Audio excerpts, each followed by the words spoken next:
and today I have a question. Who here gets really stressed about an exam that your professor just tells you that you're about to take? Either if it's in the next week or next 2 weeks. I know if you're anything like me, I get really stressed out about an exam that I'm about to take or have already taken. Well, today I'm here to tell you that I have 4 simple ways that's to help you relax and have confidence in yourself in your next exam. Now, I know some of you already have study ways that help you on your exam, and that's great. But the people that procrastinate and don't make good grades, this is for you. Now, for a primary example, I use this as my personal use on one of my tests last week.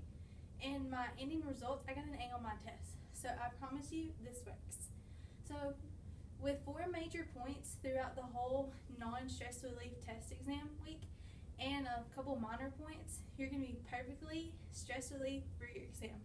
First off, you need to be prepared for your test, along with knowing what's expected of you.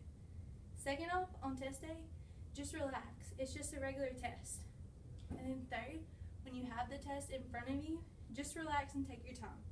And then 4, after you've already given the test back to the professor, there's nothing else you can do about it, so just don't think about it.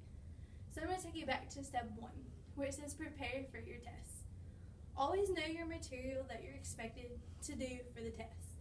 If you don't understand something or you don't know quite what's supposed to be on the material, always look back in your notes, look back in your syllabus, and if all else fails, just go ask the professor, because that's what they're there for. Second, a big part of it is study in an environment that you're most uncomfortable with. I know me, I cannot study in my room because I get so distracted. I want to watch TV or just do little things in my room. So I come to the library as an example. So study wherever you feel most comfortable, whether it be in your room, the library, or on the couch. And lastly, also study like a week prior of the test, no matter if it's 15 minutes a day, 30 minutes a day, up to the night before the test. Because I promise you that's a lot easier than cramming everything in the night before the test. And also another thing, the night before the test, also get a good night's rest, because I promise you when you wake up you'll feel more refreshed. So then lead into the next day, which is test day. Have you ever heard that saying, you look good, you play good? Well, I know in softball I always wanted to dress up and look good, so I felt good, so that means I played good. So that's how I feel like on test days. You get up in the morning, fix your hair, your makeup, and look nice, and eat a healthy breakfast so you feel energized. So you look good, you feel good, and you'll also test good. Another thing for that day is you're going to do fine. You've studied all week, you're prepared, just relax and focus. And also arrive early to the test site, because you don't want to add extra stress on you for being, oh no, I'm going to be late for the test. So if you arrive early, you can get the seat you want, and you can also look over the notes that you don't feel as confident about that are going to be on the test. Well, next thing, your professor walks in, and you're going to he's handing the test in front of you. Do not freak out. You've studied for a week already, and you have not procrastinated. You're going to do great. So you have the test in front of you. Just breathe. That's my main focus. You're fine. Another thing is take your time.